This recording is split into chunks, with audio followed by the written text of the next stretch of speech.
구약성경 역대하 7장 17절부터 22절 말씀까지입니다. 구약성경 역대하 7장 17절부터 22절 말씀까지입니다. 우리 17, 18절 두 절 읽고 우리 같이 말씀을 나누도록 하겠습니다. 같이 한 목소리 읽겠습니다. 시작. 내가 만일 내 앞에서 행하기를 내 아버지 다윗이 행한 것과 같이 하여 내가 내게 명령한 모든 것을 행하여 내 율례와 법규를 지키면 내가 내 나라 왕위를 견고하게 하되 전에 내가 내 아버지 다윗과 언약하기를 이스라엘을 다스릴 자가 내게서 끊어지지 아니하리라 한대로 하리라. 아멘. 그리고 어제 말씀을 통해서 이제 하나님께서 다윗에게 밤에 나타나셨죠. 그래가지고 솔로몬이 했던 기도 그대로 응답하셨던 것을 저희가 보았습니다. 오늘 본문에서는 이제 그 기도의 기도 응답을 하겠다라고 말씀하신 뒤에 이제 축복과 또 경고의 말씀을 주시는 그런 내용입니다. 우리가 방금 읽었던 오늘 본문 17절 보니까 네가 만일 내 앞에서 행하기를 내 아버지 다윗이 행한 것 같이 하여 내가 내게 명령한 모든 것을 행하여 내 율례와 법규를 지키면이라고 이야기합니다.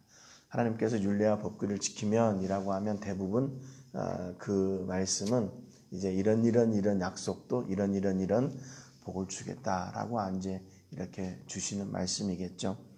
본문에 보니까 율례와 법규 두 가지가 나와 있는데 율례를 히브리 말로는 호크라고 하고요. 이것은 이제 규정 또는 법령, 관습, 의무 등을 이렇게 이야기하는데 대부분 이렇게 기록된 것을 칭하거나 또 근거하는 것을 경우가 많이 있습니다. 그리고 법규라는 것은 히브리 말로 미시파트라는 말인데 심판, 재판, 공의, 법령 등을 뜻하는데 이것은 그러다 보니까 아무래도 뭔가를 이걸 어겼을 때에는 법적인 제재를 당하게 되는 그런 강제성이 있는 그런 법규들을 이야기하는 그런 성격이 이렇게 강합니다. 근데 이거 모든 것이 하나님께서 주신 것이요. 그래서 율례와 법규를 지키면이라고 이제 얘기하죠. 그런데 오늘 하나님께서 솔로몬에게 얘기할 때 내 아버지 다윗이 행한 것과 같이 하여 내가 내게 명령한 모든 것을 행하여 이렇게 기록하고 있어요. 이렇게 말씀하셔요. 그러니까 지금 하나님 편에서 보실 때는 다윗이 그동안에 그의 삶을 통해서 하나님의 말씀을 잘 지켰다, 다 지켰다 이렇게 솔로몬에게 지금 말씀해주고 계시는 거거든요. 근데 사실은 다윗이 그렇지 않잖아요. 다윗이 뭐 이렇게 모든 말씀을 잘 다 지켰습니까? 하나님 앞에 징계받은 때도 있고 인구조사를 해가지고 7만 명이 죽었던 일도 있고 또 밧세바의 사건도 그렇고요. 하나님이 틀리셨습니까? 하나님이 다윗이 범죄했다는 사실을 그렇다면 잊으신 건가요? 하나님 앞에 이런 일은 있을 수가 없는 일이죠. 그러면 왜 하나님께서 다윗과 같이 그렇게 모든 것을 다 지키면이라고 이렇게 솔로몬에게 지금 말씀하고 계시나? 이것이 바로 하나님의 은혜라고 하는 거예요. 은혜. 하나님의 은혜라고 하는 것은요, 우리에게 있던 죄나 어떤 실수나 우리 안에 있는 범죄 이것을 그 은혜로 다 덮으시는 거예요. 덮으세요. 그렇기 때문에 우리가 죄가 있지만 우리가 실수하고 범죄했지만 하나님은 그것보다 우리가 그동안 하나님 말씀에 순종하고 하나님 앞에 이렇게 믿음을 지키기 위해서 고군분투했던 그것을 더 크게 보신다는 거예요. 왜냐하면 하나님께서 우리의 연약함을 너무나도 잘 아시기 때문에 그렇습니다. 우리를 잘 아셔요. 우리의 연약함과 또 죄의 미혹 앞에서 쉽게 무너지는 나약함. 그럼에도 불구하고 하나님은 이렇게 연약한 우리를 붙들고 성령님의 은혜를 주셔서 그 연약함 때문에 무너지지 않게 우리를 돌봐주시고 함께 해주시는 거죠. 그래서 우리를 다시 이렇게 세워주시고 회복시켜주시고 기회를 주시고 우리를 다시 인정해 주시는 거예요. 그것이 바로 하나님의 은혜예요. 그러니까 우리가 실수하고 범죄했지만 하나님은 우리가 실수하고 범죄했던 것을 이렇게 딱 기억하고 계셔요. 너 전에 이런 죄 지었잖아. 그렇게 책망하시는 분이 아니라 우리가 죄를 지었지만 하나님 앞에 순종했던 것들을 더 크게 생각하시고 그 은혜로 우리의 죄를 다 덮어주시는 거예요. 그래서 오늘 솔로몬 앞에서도 다윗을 이야기할 때 네 아버지 다윗이 행한 것과 같이 그 모든 것을 잘 지키면이라고 얘기하는 거죠. 그러니까 결국에는 나중에는 이 다윗이 이스라엘의 악한 왕과 선한 왕을 이렇게 가르는 그런 모델 기준이 되잖아요. 여러분, 그러니까 하나님의 이 은혜 없이는 우리는 정말 살 수 없는 사람들이에요. 하나님께서 우리의 죄, 우리의 오류, 우리의 실수, 우리의 범죄를 다 기억하고 계시고 그대로 다 우리에게 징계하신다면 이 땅에 살아남을 사람이 어디 있습니까? 그러니까 결국 하나님의 징계하심보다 하나님의 사랑하심이 더 큰 거예요. 우리의 죄보다 우리의 죄를 덮으시는 하나님의 은혜가 더 큰 겁니다. 여러분, 그래서 매번 우리의 이 십자가의 은혜로 승리하고 사시는 여러분 되시기를 주님의 이름으로 축복합니다. 18절에 보니까 내가 네 나라 왕위를 견고하게 하되 전에 내가 네 아버지 다윗과 언약하기를 이스라엘을 다스릴 자가 내게서 끊어지지 아니하리라 한 대로 하리라 그랬습니다. 그러니까 지금 하나님은 다윗이 그 모든 말씀을 다 지켜서 행했기 때문에 그와 맺은 그 약속대로 그 언약대로 내가 다 이룰 것이다 라고 솔로몬에게 다윗과 했던 약속을 다시 한번 상기시키시고 그것을 지키겠다고 말씀하시고 계시는 거죠. 여러분, 그러니까 이 하나님의 은혜로 말미암아 다윗이 가지고 있었던 모든 죄는 다 그 덮어주시고 용서해 주시고 변함없이 그 약속을 이루시겠다고 지금 다시 솔로몬에게 그 약속을 확인시켜 주시는 거예요. 19절에 보니까 그러나 너희가 만일 돌아서서 내가 너희 앞에 둔 내 율례와 명령을 버리고 가서 다른 신들을 섬겨 그들을 경배하면, 앞에는 약속을 지켜주시겠다 약속을 주셨지만 이제 19절에서는 경고의 말씀을 주십니다. 여기에서 하나님의 경고는 역시나 다른 것이 아니라 하나님의 말씀이 기준이에요. 하나님의 말씀이 기준. 내 율례와 명령을 지키면, 그리고 또 하나는 내 율례와 명령을 버리고 가서 다른 신들, 우상들을 섬겨 경배하면, 이렇게 얘기하죠.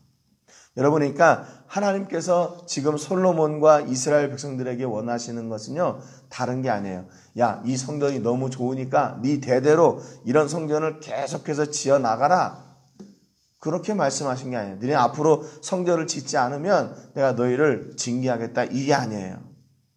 왜냐하면 예나 지금이나 하나님께서 하나님의 백성들에게 요구하시고 기대하시는 것은 뭐냐면요, 내 율례와 명령을 지키는 거예요. 내 율례와 명령을 지키는 거. 변함없이 하나님의 말씀을 버리지 않고 그 말씀을 붙들고 끝까지 하나님을 섬기는 것, 그것을 원하고 계시다는 겁니다. 20절에 내가 너희에게 준 땅에서 그 뿌리를 뽑아내고 내 이름을 위하여 거룩하게 한 이 성전을 내 앞에서 버려 모든 민족 중에 속담거리와 이야기거리가 되게 하리니, 그랬어요. 만약에 하나님의 율례와 명령을 버리고 다른 신들을 섬겨 경배하면 내가 준 이 땅에서 그 뿌리를 뽑아내겠다, 이렇게 말씀하세요. 이 뽑아낸다는 말은 히브리 말로 나타시라는 말인데 잡아 뽑다, 근절하다, 멸망시키다, 그 말이에요. 그러니까 이스라엘을 그 땅에서 잡아 뽑아낸다, 그 말은 무슨 얘기예요? 결국 완전히 멸망시키겠다, 그 말이죠. 그러니까 하나님께서 이 우상 섬기는 거 얼마나 싫어하시는지, 그것이 하나님 앞에 얼마나 큰 범죄인지를 알게 되는 거죠. 여러분, 결국 만약에 이스라엘 백성들이 멸망하게 된다면 그 이스라엘에게 마병이나 전차나 용사가 없어서 멸망한 게 아니에요. 그렇잖아요? 무엇 때문에 그래요? 하나님 때문에 멸망하게 돼요. 왜? 하나님을 버리고 우상을 섬겼기 때문에, 그로 인해서 멸망하게 되었다는 겁니다. 결국 이스라엘의 흥망성쇠는 어디에 달려있냐? 이게 뭐 상업을 잘하고 뭐 무역을 잘하고 농사를 잘 짓고 마병이나 전차를 막 이렇게 쌓아놓고 해서 이스라엘이 이렇게 강해지고 부해지는 것이 아니라 하나님에게 달려있어요. 하나님에게. 왜요? 이스라엘은 하나님이 주인 되시는 나라이기 때문에. 여러분, 우리의 성망성대도 역시 흥망성쇠도 역시 마찬가지예요. 우리의 흥망성쇠가 어디에 달려있어요? 우리가 하나님의 백성이니까 하나님에게 달려있는 거죠. 하나님의 백성이니까 하나님에게 달려있는 건 마땅한 일이죠. 그러니까 여러분, 우리도 해야 될 일이 뭐냐면 하나님께서 말씀하시는 그 율례와 법규를 지키고 율례와 명령을 지키고 하나님만 온전히 섬기는 그 일을 우리가 해야 된다는 겁니다.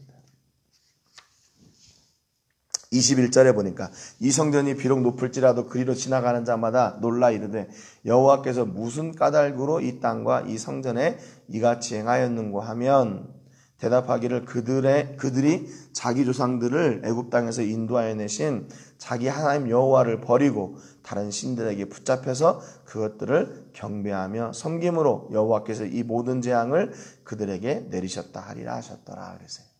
여러분, 그러니까 하나님의 징계는 정확한 거예요.